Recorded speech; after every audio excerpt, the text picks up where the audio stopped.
it's Nicholas here with the Backyard TARDIS with another reaction. We got the Doctor Who 60th trailer, new one dropped today. Apparently I missed it earlier, but we're looking forward to reacting to it now. Just to kind of put where I'm at, we got David Tennant back. We've got Donna Noble back. You know, Kate. Great. And Russell T Davies, he did some stuff I liked. I didn't mind him as a showrunner. I didn't like everything that came out during his era. I was much more of a Moffat guy. And I know everybody's whoa Moffat. I was always kind of like, Moffat's way better than Russell T Davies. But he got all the accolades for bringing the show back and stuff like that. But I also said I don't think if he's even 100% the same level in his messaging as he was then, that would get accepted now, because people are raw after Chibnall took the reins. And I have a feeling he's going to go way beyond what he was before. And fans, including myself, just aren't going to be okay with it. And I was really excited about the 60th, a series of specials. And then I have to say, what was coming after that, I wasn't necessarily as excited about it. I was a little more worried about that, but I thought, this will be good. He's doing, bringing the fans back in before he brings in his new stuff. However, every announcement about this has been announcing a new actor.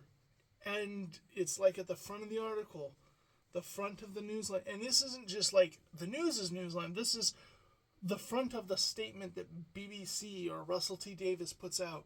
It's like, we've hired this wonderful fill-in-the-blank letter of the LGBTQ community on there. Now, I'm not trying to get political or get anything about that, but why is that the part of the announcement that matters? We're bringing on somebody who sleeps with this. It feels odd to me that that's the focus, because what the fans are wanting right now is a return to story. So we're going to look at this trailer. I am cautiously optimistic about this, the 60th, trying to stay optimistic about it. And I want stuff in this trailer to sell me on it, that it's not just putting stuff in it just for the sake of putting stuff in it, but we've got good story back, because that's what matters. You can have all sorts of things, even political stuff, that stuff you don't agree with, stuff you do agree with, stuff all over the gambit.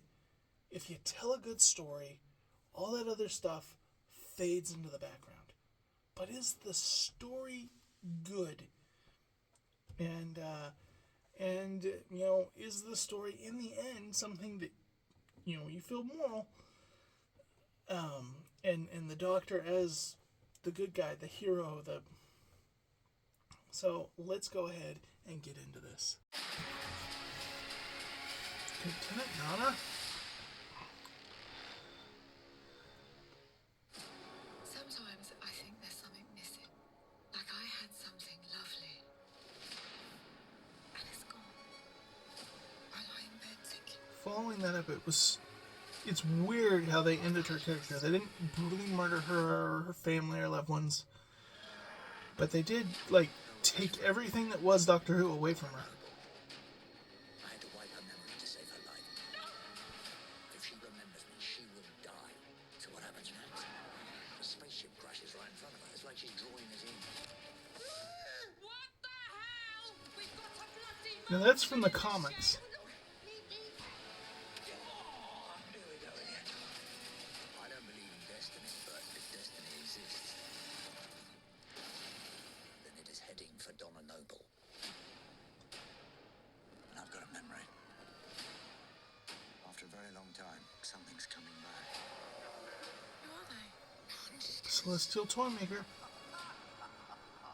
There's something so bad the TARDIS ran away. Yes. We go and kick its ass. Good. I was spoiled. Somebody said that looks like the Avengers Tower, and it does. Something entered this world. Oh, but he is It's the Disney money. They borrowed the model.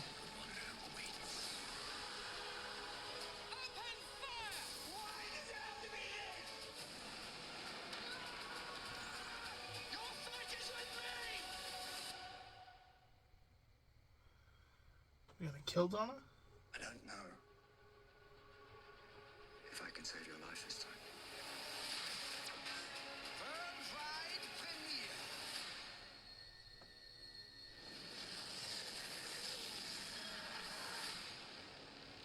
And that's the Doctor who comes after the 15th Doctor, Nocti. Don't forget to click below to subscribe to the official Doctor Who YouTube channel. I like it being David Tennant back there at the end stinger.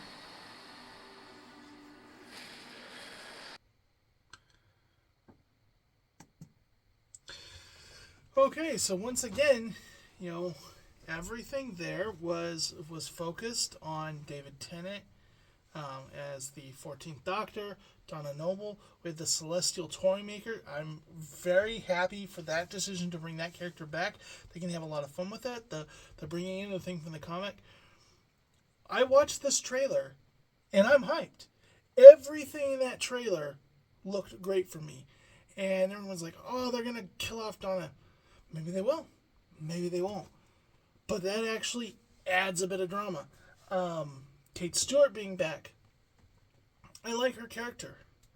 I don't think her character, her last appearance, I don't think that was her best. But I don't think that also was the actress's fault. I think that was like what she was given. But I like, having Lethbridge Stewart's daughter being the one that's running unit, bringing that back. Now, her having the Avengers Tower in the UK, that is clearly them getting access to because this is being paid for by Disney. They've got Disney money bankrolling it to be exclusive to Disney Plus for streaming. And I think they got a little bit of Marvel assets there that they redressed and did that. Now, in the last special, I believe Unit HQ was destroyed, demolished was it to stop Cybermen, or was it to stop Cybermen and Daleks? And I can't even remember. And that was probably one of the best episodes of Jodie Whittaker's era, and I can't remember that. So, with all that in mind,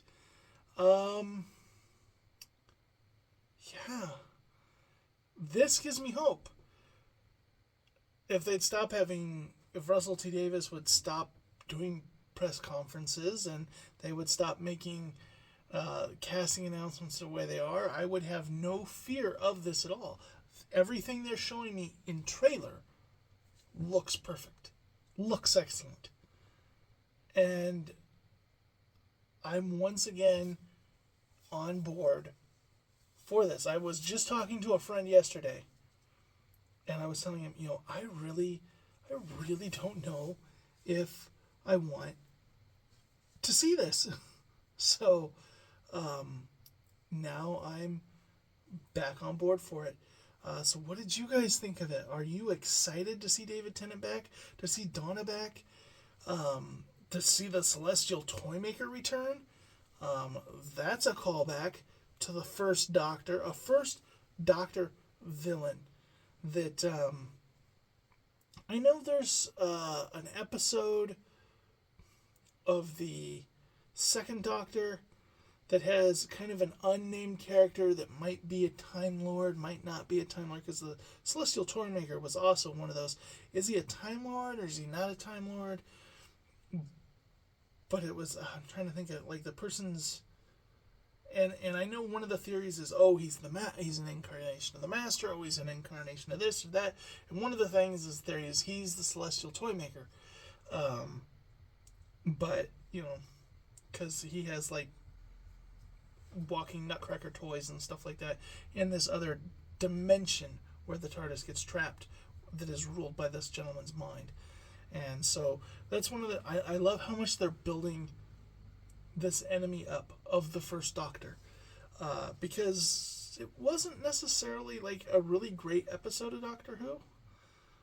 It was a way for them to write the Doctor off the episode. But it is kind of an episode that, like, it's one of those characters that classic fans cling on to in the expanded media because the concept had a lot of potential. And it never got explored again in the show. So, well, let's look forward to that. We'll see how it is when it comes out. I'll let you know what I think of it. I'm a pretty even killed guy. I'm not a rage baiter. But